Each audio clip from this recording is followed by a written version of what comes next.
Vierge Marie, fille de ton Fils, aimante et séduisante plus que toute créature, prédestinée par un décret du ciel, tu es celle qui attend ennoblie l'amour humain, que le Créateur n'a pas daigné devenir ta créature.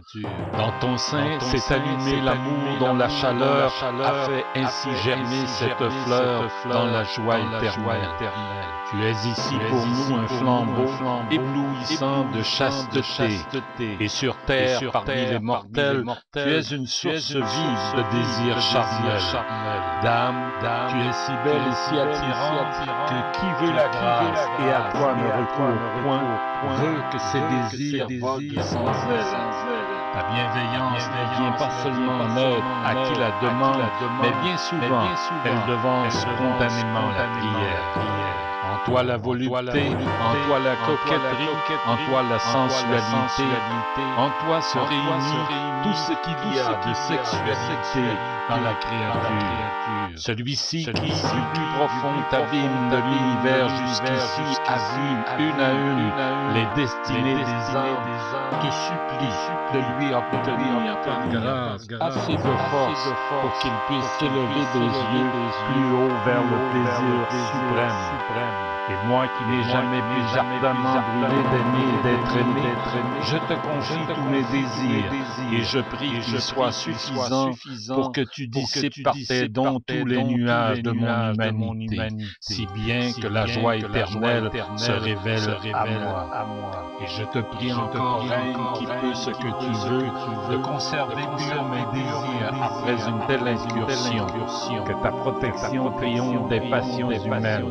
Vois Jeanne et tant de bienheureux qui joignent les mains pour supporter mes désirs.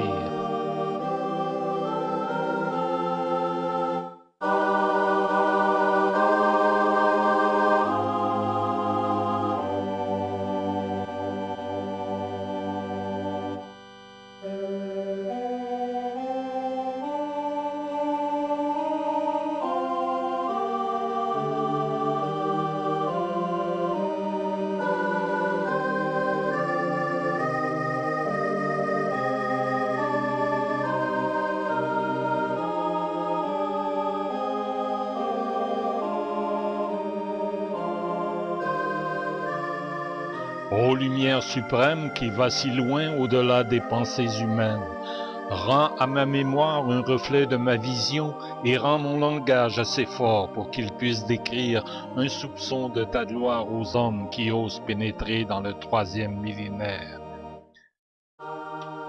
Et il me souvient que j'eus plus de hardiesse à avancer, si bien que mes désirs me rapprochaient de la vulve qui me donna la vigueur de foncer et de bousculer les autres âmes qui avançaient, comme moi, en hâte, vers la lumière éternelle, tant que j'y épuisai toutes mes forces.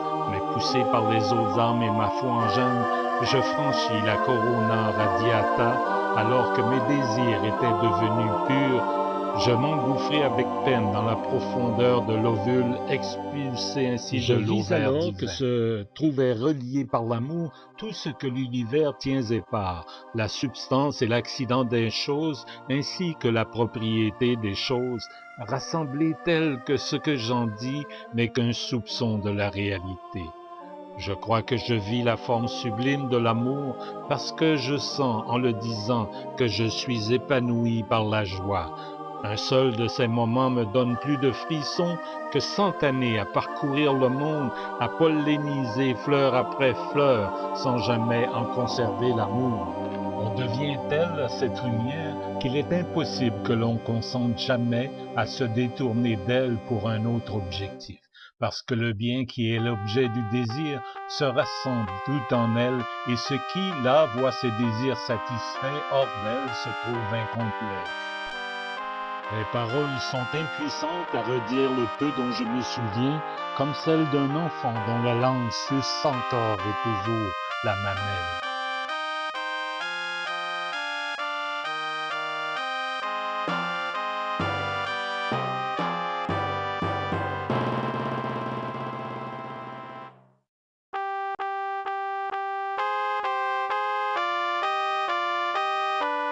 Oh, combien le langage est faible et insuffisant pour exprimer ma pensée, et ma pensée est telle comparée à ce que je vis et senti, que j'ai peur de ne pouvoir le décrire.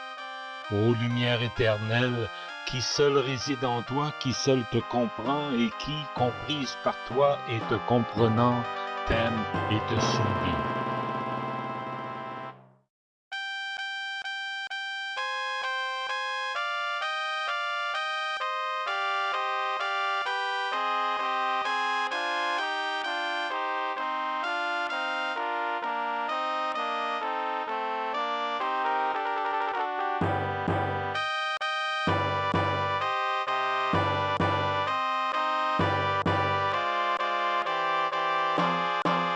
Je n'étais déjà plus moi-même, mais un autre, qui aurait combiné l'essence de moi-même et celui d'un autre pour former un être nouveau, lancé à ce moment même dans l'existence comme par un plongeon dans l'eau, si le malin n'allait pas être là, remplaçant ma mère au sortir du placenta de ma naissance.